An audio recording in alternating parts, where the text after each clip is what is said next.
오늘 우리가 읽었던 본문은 우리에게 광풍이 불어제끼는 그러한 바다에서 살 소망이 끊어져 버린 어려운 그 자리에서 다른 사람들과는 전혀 달리 유일하게 담대한 모습을 보였던 사도 바울의 모습을 보게 하고 있습니다.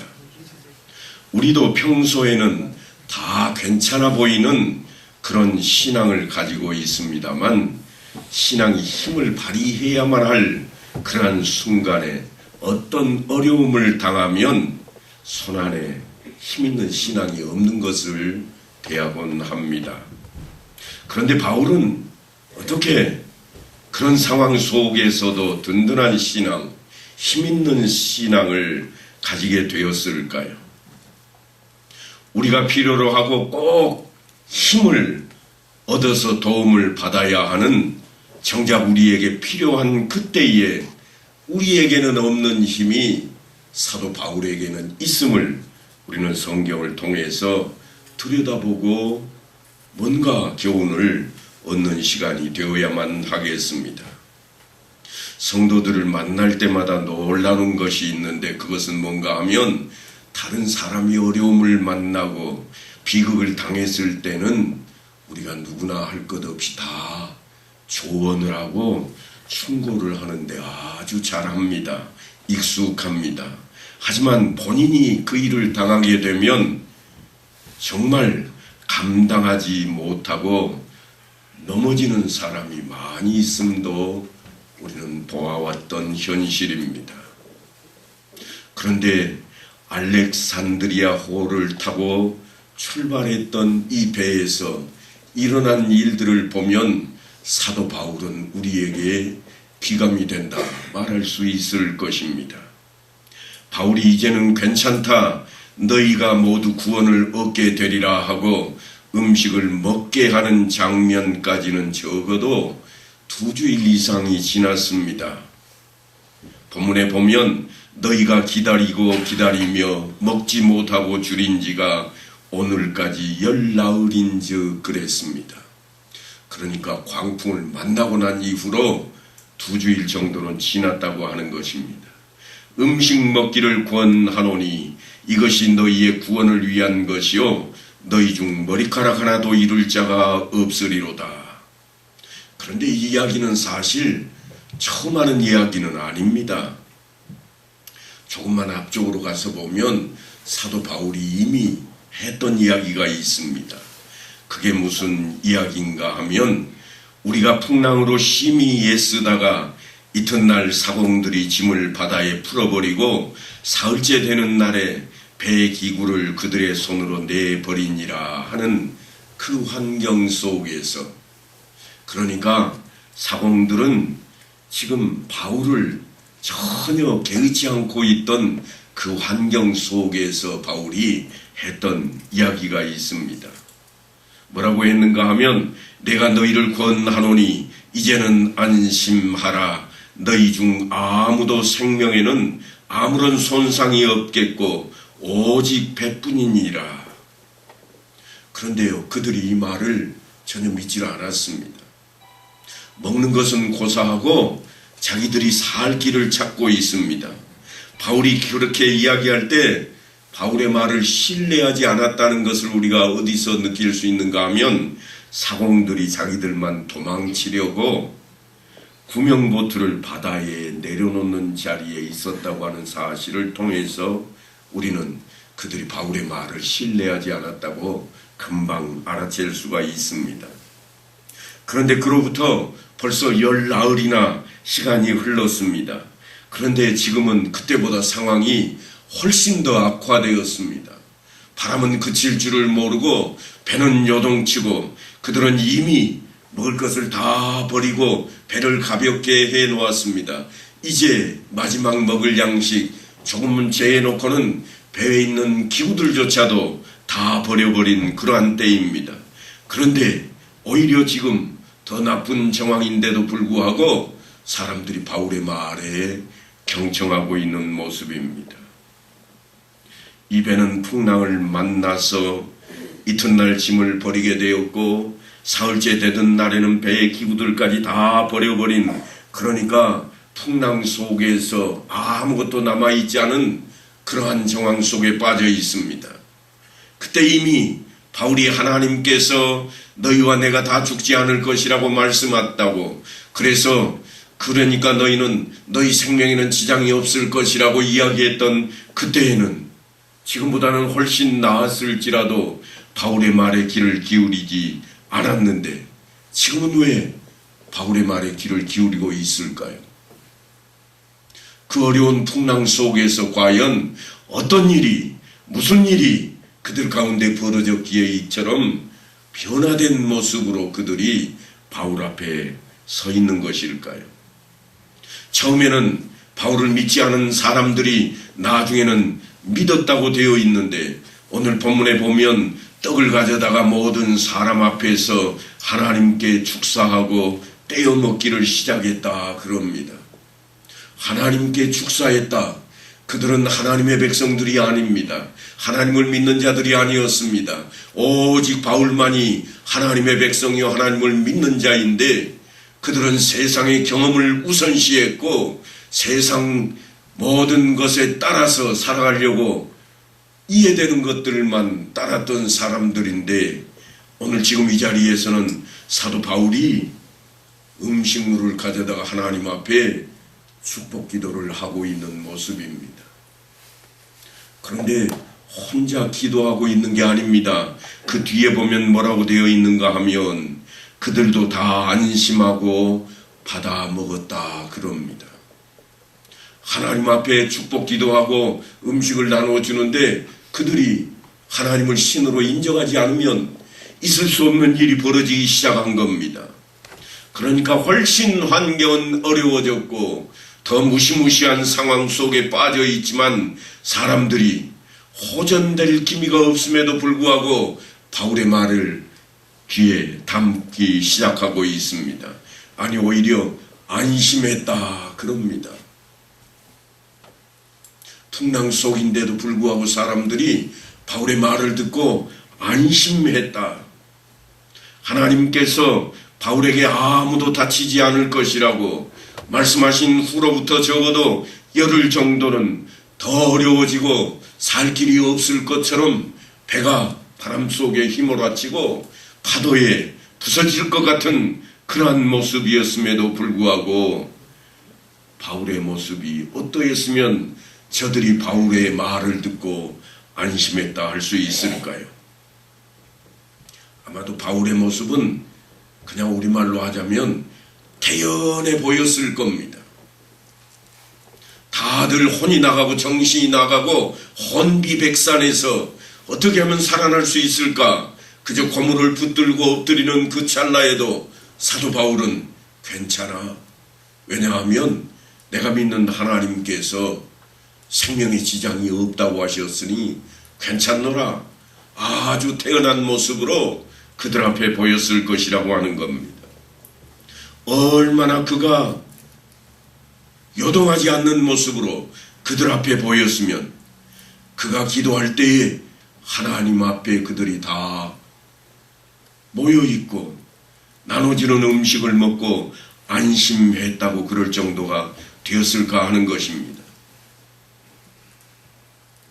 우리는 하나님이 계신 것과 그리고 영원한 나라에 우리가 갈 것이라고 확신을 하고 있습니다. 우리의 죄가 예수님의 십자가로 인해서 다 사함을 받았고 이제는 하나님께로 용서받았다고 우리는 믿고 있습니다. 아니 우리가 날마다 하는 기도가 하나님께 상달되어서 하나님께서 이루어 주실 것이라 그렇게 믿고 있습니다. 그러나 그 믿는다고 하는 말 속에 근본적으로 우리가 생각해야 될 아주 중요한 요소가 들어있음을 우리는 깨달아야만 합니다.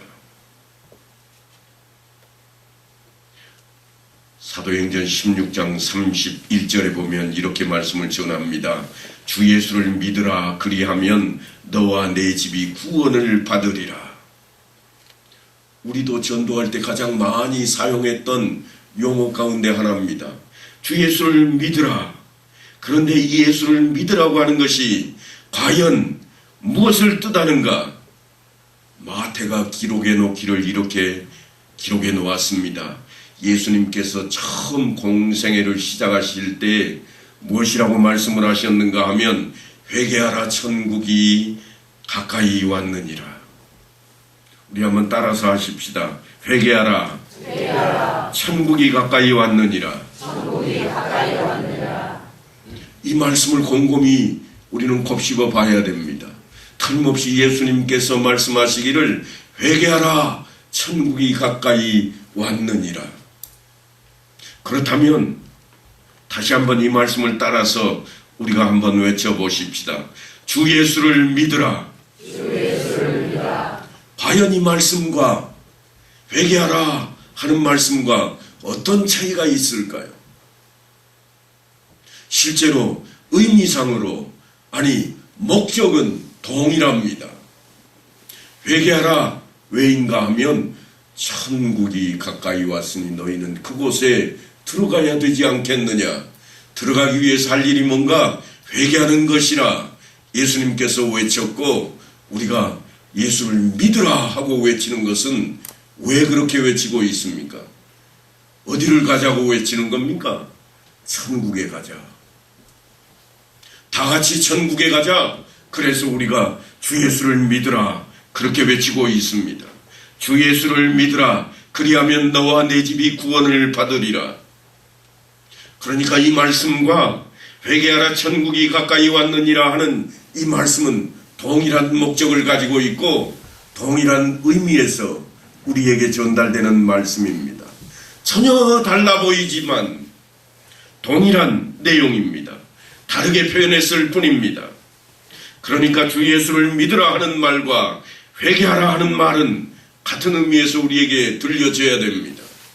예수를 믿으라, 내가 예수를 믿습니다 할 때에는 우리는 동일하게 회개했습니다. 예수를 믿으라 할 때에는 너도 회개하라 하는 말과 동일하게 우리 귀에 아니 내 마음 속에 들려와야 됩니다. 그래서 우리 마음이 떨림이 있어야 됩니다. 내가 예수를 믿으라 외칠 때에는 우리가 외치는 이 언어 속에는 예수를 믿기만 하면 하는 의미를 담고 있겠으나 듣는 사람이 그렇게 들을지라도 실제로 우리는 그 안에 무엇을 담고 외치는가 하면 회개하라. 회개하지 아니하고는 우리가 그 자리에 설 수 없노라. 그렇다면 무엇을 회개한다는 겁니까? 회개한다고 하는 것은 무엇을 의미한다는 것입니까? 그것은 다른 데 있지 않습니다. 십자가를 붙들라. 십자가를 향하라고 하는 겁니다. 지금까지 내가 가고 있는 길이 어떤 길인가? 지금까지 내가 달려온 길이 과연 어떤 길이었는가? 그 길이 어떠할지라도 예수께서 십자가에 달리신 그 자리로 향하자. 그러기 위해서는 어떻게 해야 될 것인가? 돌이켜야 되고 돌아서야 되고 완벽하게 방향을 바꿔야만 합니다. 예수님의 십자가 그것이 다름 아닌 우리를 회개하는 자리로 이끄는 길입니다. 구약 성경의 내용으로 다시 풀이하자면 죄사함을 받으라 하는 것입니다. 피 흘림의 제물을 드려서 죄사함을 받으라. 그것 때문에 예수님께서는 우리의 죄값을 대신해서 십자가의 피를 흘리셨고 그 보혈의 피로 말미암아서 우리는 죄사함을 입게 된 것입니다. 그러니까 천국이 가까이 왔다고 하는 것은 그 자리, 하나님을 만나는 자리는 죄 없는 자리일 수밖에 없고 거룩한 자리일 수밖에 없는데 어떻게 하면 그 자리에 설 수 있는가? 그것은 회개하는 길밖에 없노라 하는 것입니다. 예수의 십자가 말고는 그곳으로 향할 길이 도무지 없습니다. 그래서 이 말씀이 뭔가 하면 지금까지 달려가고 있는 그 목표, 그 방향을 이제는 내게로 돌이켜서 내게로 향하라. 주님께서 늘 하셨던 말씀처럼 내가 곧 길이요 진리요 생명이라. 나로 말미암지 않고는 아버지께로 올 자가 아무도 없느니라. 그러니 어떻게 할 것인가? 회개하라 하는 말씀인 것입니다. 예수를 믿지 않는 사람들은 무엇이 그들에게 전제되어 있는가 하면 세상을 믿고 있다는 것이 전제되어 있는 겁니다. 세상을 향하고 있는 겁니다. 세상에서 무언가 얻고자 하는 것이요, 세상에서 무언가 이루고자 하는 것입니다. 그러니까 방향이 세상을 향해 있습니다. 그러나 예수를 믿는다고 하는 것은 방향을 완벽하게 바꾸어 버리는 겁니다. 주 예수 십자가를 향해서 완벽하게 바꿔야만 합니다. 그곳에 하나님이 계시고 그곳에 하나님 나라가 있는 것입니다.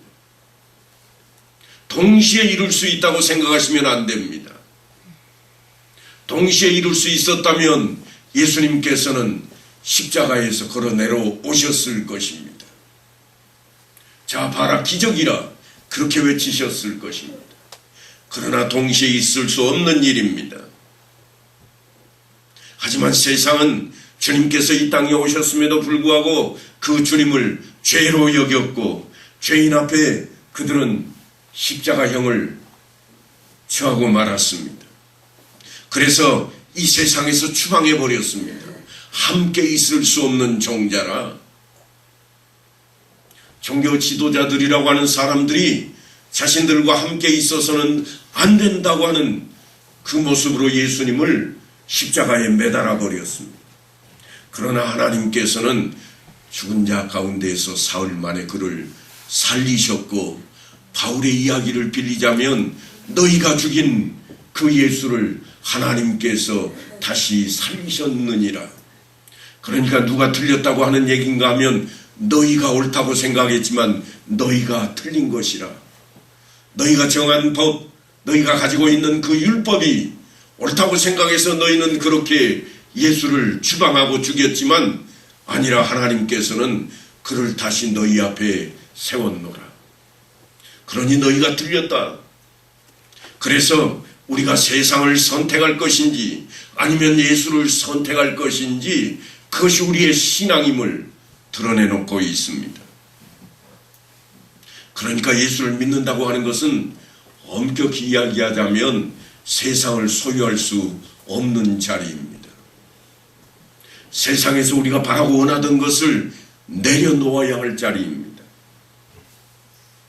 세상에서 내가 취하고 싶었던 모든 것을 내려놓아야 그 방향이 예수를 향한 방향이 된다고 말씀을 하고 있습니다. 하지만 우리는 늘 오해 속에 살아갑니다. 마치 예수를 믿는 것을 세상을 살아가는데 뭔가 도움을 얻고 어떤 방편으로 삼고자 하는 것입니다. 하지만 그것은 신앙의 허구일 뿐입니다. 신자가 신앙생활을 하는 가운데 힘을 발휘하지 못하는 가장 큰 이유가 그것일 겁니다. 예수를 믿는 것이 무엇인지에 대해서 우리 가운데 현실이 적나라하게 담겨 있는 성경 말씀이 있습니다. 그게 뭔가 하면 누가복음 10장 38절로 42절까지 있는 말씀인데요. 제가 한번 읽어보겠습니다. 그들이 길 갈 때에 예수께서 한 마을에 들어가심에 마르다라 이름하는 한 여자가 자기 집으로 영접하더라. 그에게 마리아라 하는 동생이 있어 그의 주의 발치에 앉아 그의 말씀을 듣더니 마르다는 준비하는 일이 많아 마음이 분주한지라. 예수께 나아가 이르되 주여, 내 동생이 나 혼자 일하게 두는 것을 생각하지 아니하시나이까. 그를 명하사 나를 도와주라 하소서. 주께서 대답하여 이르시되 마르다야 마르다야, 네가 많은 일로 염려하고 근심하나 몇 가지만 하든지 혹은 한 가지만이라도 족하니라. 마리아는 이 좋은 편을 택하였으니 빼앗기지 아니하리라 하시니라. 예수님을 따르던 마르다와 마리아에 대한 자매 이야기입니다. 그래서 우리는 보통 이렇게 생각합니다. 우리는 이 말씀처럼 마르다처럼 되지 말고 마리아처럼 되자.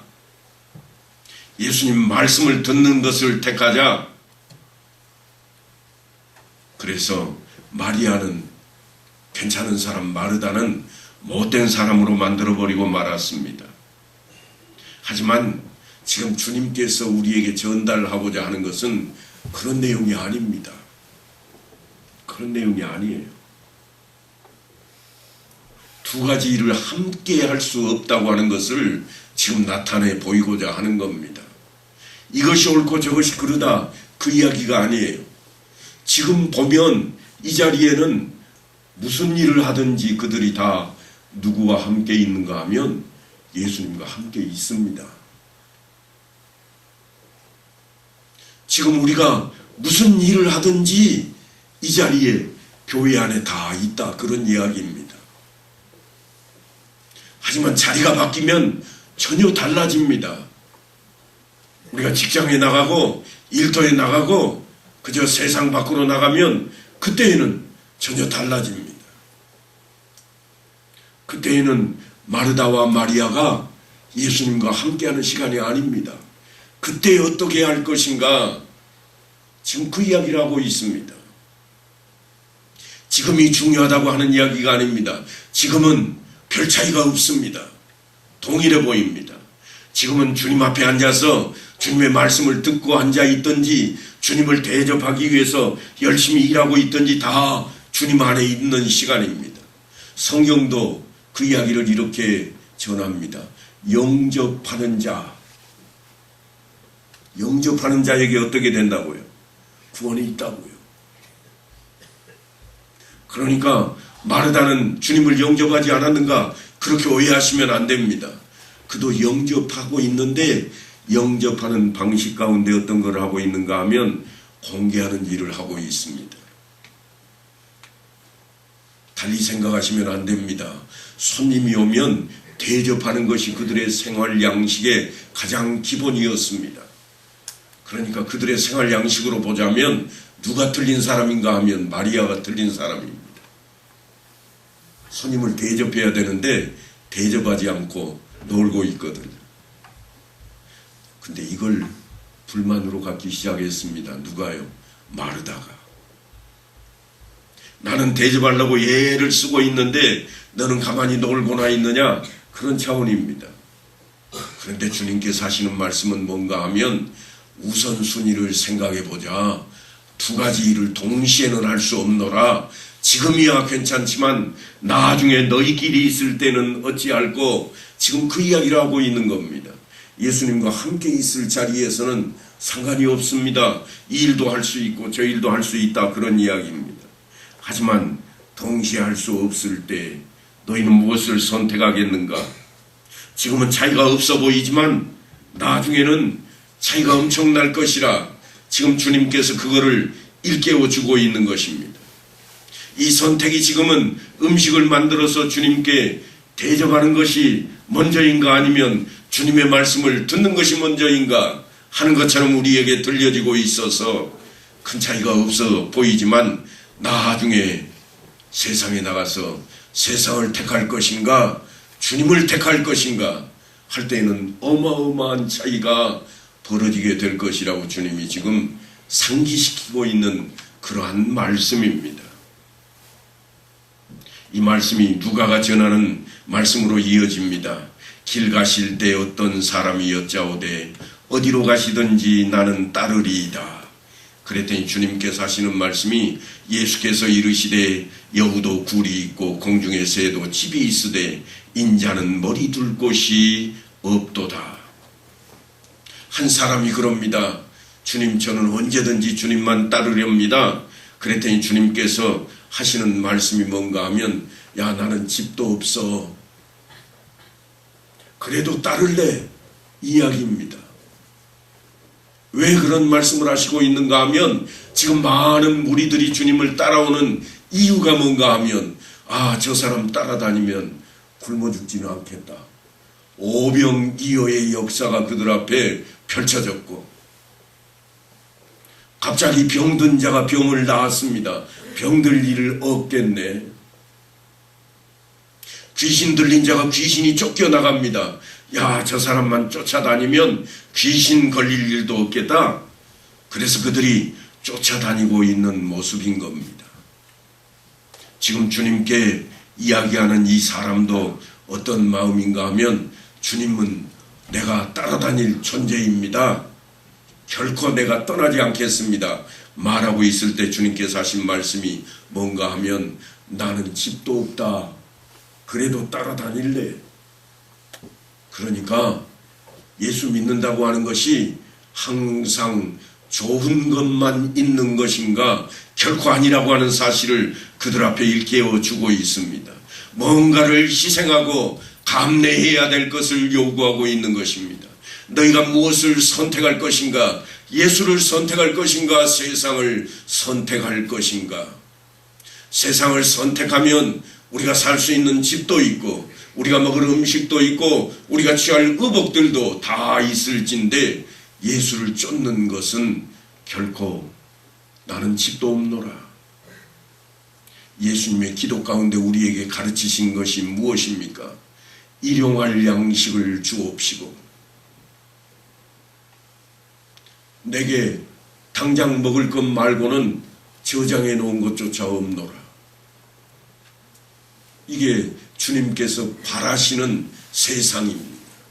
그래도 쫓을 거냐? 지금 그 이야기를 하고 있습니다.